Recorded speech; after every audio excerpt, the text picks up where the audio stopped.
This is Powering the Future, a podcast series brought to you by Smart Grid Forums. One planet, one power grid. In a world where everything from your phone to your fridge connects seamlessly, why is the power grid still struggling to get its systems to talk to each other? What are the challenges and what solutions are available? These questions will be answered by Andrea Bonetti, Senior Specialist in Relay Protection and IEC 61850 at Megger. He joins me now. Hi, Andrea. Thank you so much for joining us today. Thank you, Mandana. Thank you for inviting me here. Oh, it's a pleasure. At last we did it. At last we're doing it. Exactly. At last we did it, yeah. So, Andrea, tell us a little bit about your role at Megger and also at the IEC organization right now, your role and responsibilities. Well, I'm actually, very simply, I'm a relay protection engineer all my life from universities. When I graduated in electrotechnical engineering, then I had the luck probably to start to work with ABB for relay protection, protection relays application engineer, and then I moved to Sweden, to ABB Sweden, where I worked there as a protection engineer also as a manufacturer of relay protection. I did this job for maybe some 25 years. Mm-hmm. The last 10 years I moved to Megger, and in Megger I have the role as a senior, but the senior just means that the color of the hair is not black anymore. That means senior, right? And as a senior protection specialist, where I do contribute in the group, which is an international group, for testing algorithms. I work with R&D departments both in Sweden and in the United States, where we have our Megger partner that also deals with relay protection testing. So in Megger we do test equipment, and I work with the test equipment to test the protection relays. It can be analog, digital in IEC 61850, or now the last one was a digital twin, which is also another story. And that's what I do. I work together with R&D, with the product management, and try to make sure things work. Great. I'm not alone, sure. I'm not alone, but I contribute a lot because I have a background as a relay protection manufacturer, which is important. Great. Okay. And you and I know each other from our 61850 conference that you've been involved in for many years, and you've been a very active participant of that working group.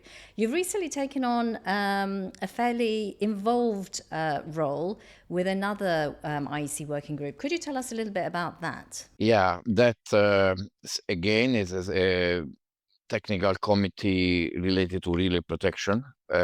Strictly relay protection is a technical committee 95.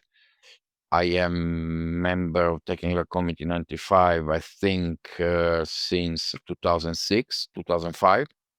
It started with ABB, then it's now Hitachi. I have to make it clear that my ex-ABB company has now a name, Hitachi name, because ABB still exists. And there I have worked. I mean, I represented. It's not that you work. I represented mainly Sweden, and suddenly last year, I think I was nominated the chair of Technical Committee 95. It was nothing I was looking for. I mean, never had any dream even to do that. Not even in the peripheral of my brain there was the idea to do something like that, but was requested, I was asked, and I understood that maybe it was time to say yes. So I still don't really feel comfortable with this role, but I'll try to do the best. I mean, I feel I am a full and IC guy, so and I know where I want to go, but it's not me. It's always a group decision, and it has to do with leadership. So I'm now, since 1 year, a little bit, maybe 1.5 years, I'm leading the Technical Committee 95. Thanks God, we have a very good secretary that can explain me a lot of things that I don't know. It's a tough job. Can be a tough job sometimes. I can imagine. Yes. Well, congratulations on that unintended promotion. I'm sure that you'll do a fantastic job in the many years ahead, Andrea. IEC standards are very well understood in Europe, and they have a global remit. Can you explain for our viewers how the IEC standards compare with other standards, perhaps competing standards or coexisting standards such as IEEE, and there are many others as well? What would you say are the unique selling points of the IEC standards for utilities? It's not really like that. At least in our field or yeah, niche, I would say. It's a niche. Relay protection is a niche. 6150 is a niche. TC95 doesn't deal with IC 6150 spot on, but it does that. I will explain that. Well, in our niche, the previous convener, Mark Yalla, he has been convener for more than 9 years. He has been the chair for more than 9 years. He was also very active in IEEE. So not only because of Marty Yalla, but very much also because of him, we had always a strong cooperation with IEEE. So many of our standards are not dual logo. IEC and IEEE can do dual logo standards, of course. Some of our standards are not dual logos, but they have been coordinated with IEEE, with a lot of meetings in IEEE meetings.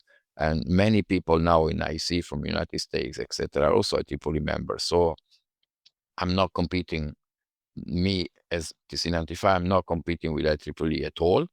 We are converging. The idea is to converge. The top management idea is to converge, obviously, because 1 + 1 makes 2 everywhere. So it's stupid to make 1 + 1 3 and 1 + 1 1. So, but we have to try to speak in the same language. That's what the philosophy is. I will not change anything on that. I fully believe this should be done. So still, there are two different entities, they have two different business models, etc. But we are converging at a technical level, and I'm very happy that in our TC95 group, so there are many people from IEEE. So I don't see this competition. Actually, no. Okay, so what does convergence mean for utilities who are looking to adopt a certain standard for a certain procedure, for a certain process? This is standardization is absolutely a long-term process. Let's say it's a process with a very long time constant. So what you do now, you say, I got a new standard yesterday, it will be a new standard for at least 10 years until somebody starts to accept that there is at least. So it's a long-term process. If we look in the long term, I'm pretty sure there is a benefit because you don't have this question. You don't have the question that, IEEE says that, IEC says that. And, no, we are converging. So don't worry that IEEE and IEC, they are not going against each other at least, and they will try to speak the same languages. Language is not the same, I know, but it will start to be the same. Myself, I'm learning now from IEEE because it happened also that I was also requested to be vice chair. I think that's the name, vice chair for one IEEE PAR, where we are working on relay protection testing equipment.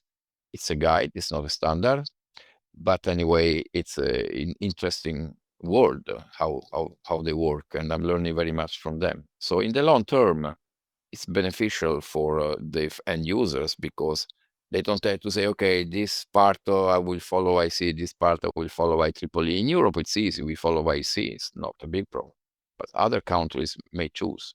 Yeah. And it will take time, of course. But if we always all row in the same direction, it will work, definitely. And I've seen this as, in principle, working. Yeah, definitely. Streamlining standards means that we can have one planet and one power grid, which is ultimately the aim. At the end, for smart grid point of view, absolutely. I mean, it would be strange to say that my inverter doesn't work with your inverter because I'm following IC and IEEE. That would be, then we have failed somewhere. That definitely, that there is a need to not do that. Sure, smart grid integration is, if not accelerating, is accelerating the demand to go in this direction. Yeah, fantastic. Well, that's very progressive news. In terms of the geopolitics that we're all experiencing at the moment, is that having any impact, or is it likely to have any impact on IEC's global branding in any way, do you think? So I don't know, maybe there is, yes, but I don't think I see it because, as I told you, relay protection people are a very small community. So no, I don't see these things yet at all from my panorama. But of course, if you go to other IC committees where they work with smart grid, etc., power plants, they may see this. No, we know. Frankly speaking, the majority of the people don't even care about what we do, to be frank. Not only because it's IEC or IEEE, it's because people don't care about protection relays in general. No, you don't care about the fire brigades until there is a fire. You don't care about relay protection people until there are blackouts, and then everybody talks about protection for a few days. And then it's a hidden job. So no, I at the moment I don't see any of this. We are, thanks God, we are fully committed to technical issues, and I don't see any barrier on that. And I was quite impressed to hear that the IEC is standing by its global branding and its global membership, despite some sanctioned countries not participating in the market, but they're still participating in standardization. I think that's a really sensible long-term vision. Definitely yes. Definitely yes. There is more to say here. In my field, in my relay protection field, the Technical Committee 95. There are some countries like Australia, for example, that do not participate, not even as observer member. But if you Google for our standards and you find out that there are some procurement specification specifically from Australia's um, utilities, where they have a minimum requirement in all procurement specification is to be conformant for relay protections to be conformant to the IEC 60 to 55 series of standard, and they are not contributing to that. So they are showing a lot of respect for our standard. Now I'm trying to get some of them into the group because it would be good to have a contribution of them, but you don't really need always to contribute actively. It would be helpful if you could do that. But there is respect for our standard. That's good. So I imagine that other countries do the same. Of course, if you join us, it's much better because you can contribute and bring in the experience of your country. But there Exactly. is a lot of respect. Yeah, Yeah, and the it's always good. implementation experiences all are feeding back into the standardization process. Now, one of the things, Andrea, that came out of the last 61850 conference that we ran was challenges around the integration of multiple IEC standards now. So what's going on in the working groups to ease some of these issues and to kind of overcome the complexities of that integration? We have this issue, of course, in our small protection community because the IC 6150 standard, which I call it as a standardized digital substation technology, for example, or the standardized digital smart grid technology, is that somehow the protection relay that was a box where we knew what was coming in and you knew what's coming out, the contact, trip contact out, analog signals in, algorithm inside. It's now been split between the merging unit, and the merging unit is not in TC95, it's in the TC38 technical committee, which does ITs, instrument transformers. It's a digital instrument transformer, standardized digital instrument transformer. Then sends the data to the relay, TC95, but the relay sends the data to the circuit breaker, which the goose message, which is TC17. And all of these under the umbrella of Working Group 10, TC57 Working Group 10, which does 61 and 50. So they prescribe the math, the rules of the math, if you want the model, and we do our own profiles there. And this you cannot do alone. So we have already had several years ago meetings, informal meetings between TC38 TC95, TC57, probably soon TC17 breakers. And we have formalized this a few months ago with the ad hoc, no, it's not ad hoc group, it's a joint advisory group 25, which started formally in April 2025. I was lucky to be the TC95 chair at that moment. It just happened like that. It's not my merit to be that, but I didn't stop it, of course. And I always wanted to have this as a TC95 member. I always wish to have this. So I know it takes a little bit more time to communicate and get a consensus. It takes time to get consensus in your TC95. It takes more time to get consensus in other groups, but that's the only way to go through. You have to coordinate among different groups, so otherwise it will not work. Before we had the luxury, we could avoid that. Maybe we should have done it. We didn't do that.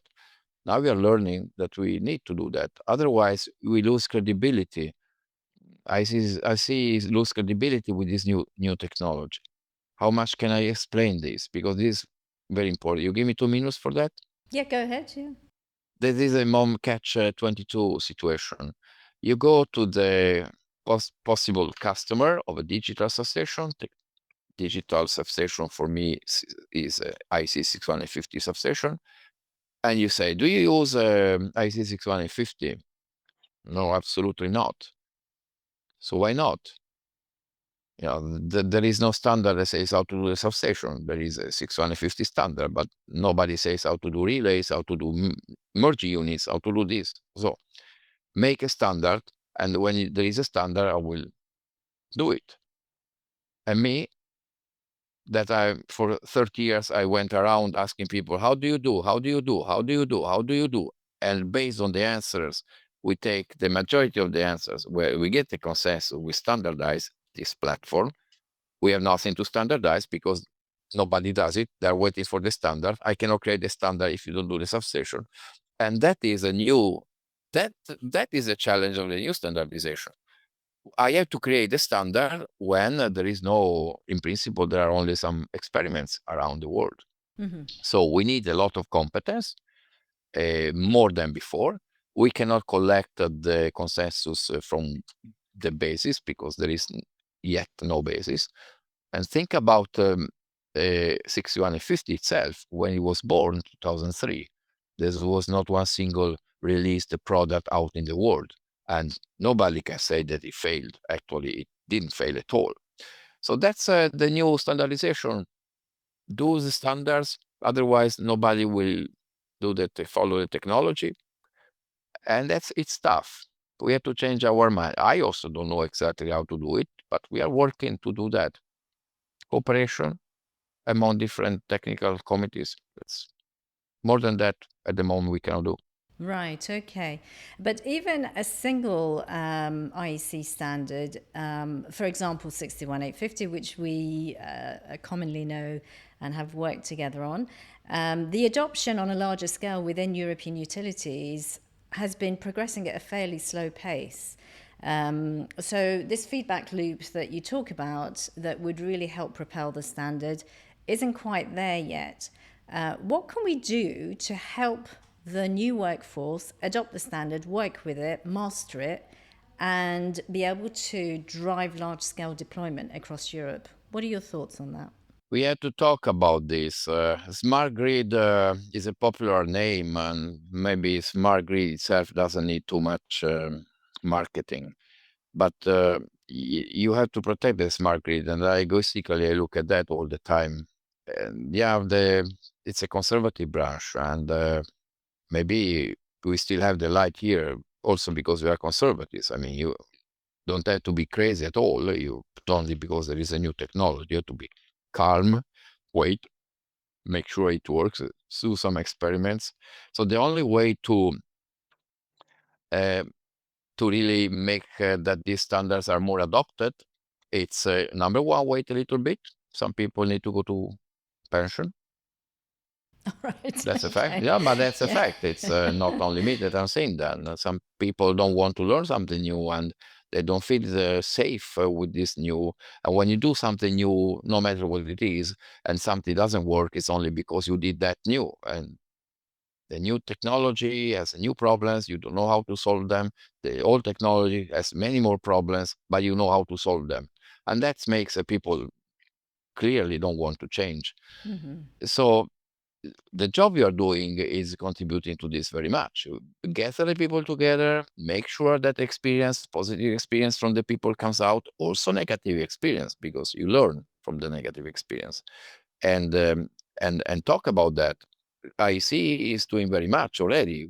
When they say to define the smart grid, and they say 6150 is a core standard of the smart grid, that's a big topic. You are saying that if you don't use I61850, but you are claiming that you do smart grid without 61850, according to IEC, it's difficult for you to claim that you're doing smart grid. And then we can take 100% of the sentence, or 1%, I don't know, but the sentence is there.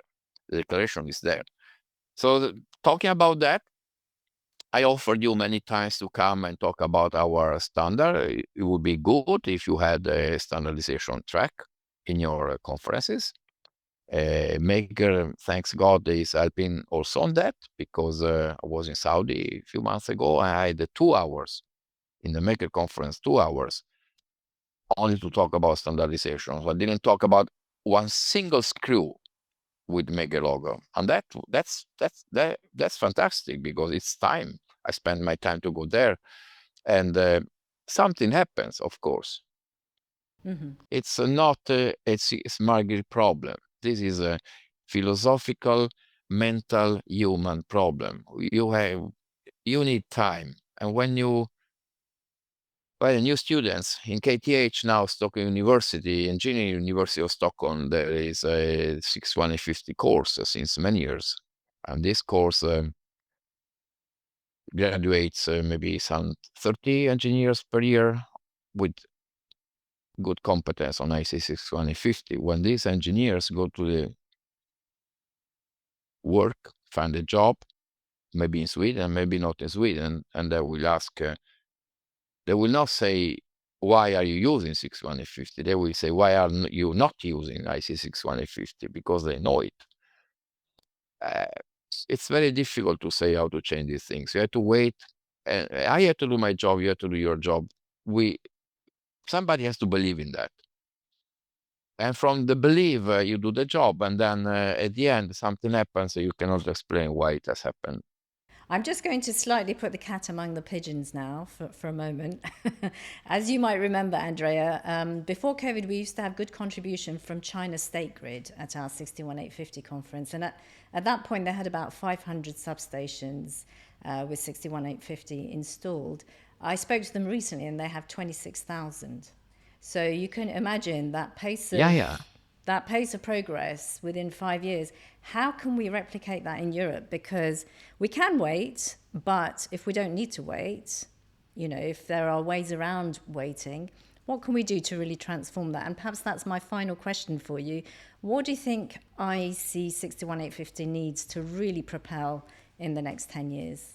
From my point of view, absolutely, because I have the feedback. The customers are saying for relay protection it's quite tricky, because if you don't protect, either you burn everything or you cause a blackout. So one of these two things is worse. I don't know which one. So from relay protection point of view, we have been standardizing protection functions based on analog signals, blah, blah, blah, blah, blah. Now we started working group 2 in TC95 few years ago. Few years ago means at least 10.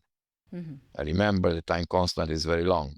I think more than 10 years ago, we started working group 10 to look at IC 6150 and implement it for protection functions based on TC38, merging unit, whatever, based on the circuit breaker. We're working on that.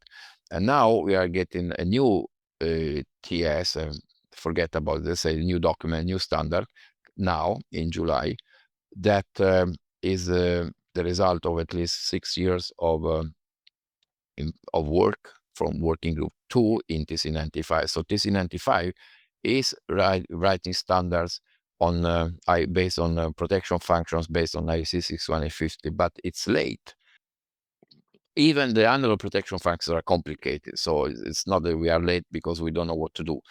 We take vacation. No, but the lack of standards on this is a cause for IC European to maybe have an excuse to not go in the direction. But having these documents ready soon, it will help the people to say, okay, I don't understand anything about that. I want you to follow what's written here, which is much, much better than nothing. So this is one concrete contribution. The other one, it's a philosophical issue. Do you want to do that or not? And if you don't want to do that, as I told you, probably the next management guy that is 30 years old and not 60, I'm 58, will take another decision. And it will be, at that point, the question will not be why should I use it, but why I didn't use it. I don't have a magic wand on that, even if I have magic wands at home, but they didn't work very much yet on this.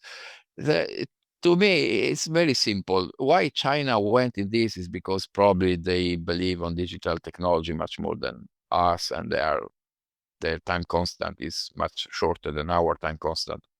But I'm pretty sure that we go in this direction. I have no doubts that we will go in this direction. It doesn't have to explode like it did in China, but it will be. I mean, come on.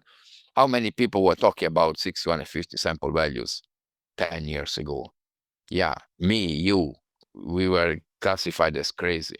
And now, I mean, you go to any conference, not only your conference, thanks God, not only your conference, and people are talking about sample values, time synchronization, PTP. What has happened?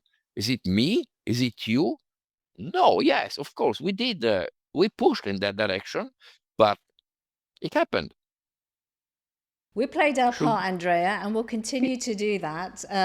So we're going to have you and your team involved at the SGT 26 in Paris at the end of March next year, but also we're going to relocate the IEC 61850 alongside 62443 in SIM in Paris also in October next year. So the conversation will continue. And very good. We'll help I hope I can talk about standardization and not only me. Absolutely. Thank you so much thank you for your contribution today, Andrea. It's great to talk to you, and we'll catch up soon. Thank you, Mandana. Thanks a lot. Thanks for the interview. Thank you. Join us again next week as we unpack another big topic shaping the future of the power grid. Don't forget to subscribe to our YouTube channel, Smart Grid Forums, and to follow us on LinkedIn. Until then, thanks for watching and listening. This is Powering the Future, a podcast series brought to you by Smart Grid Forums. One planet, one power grid.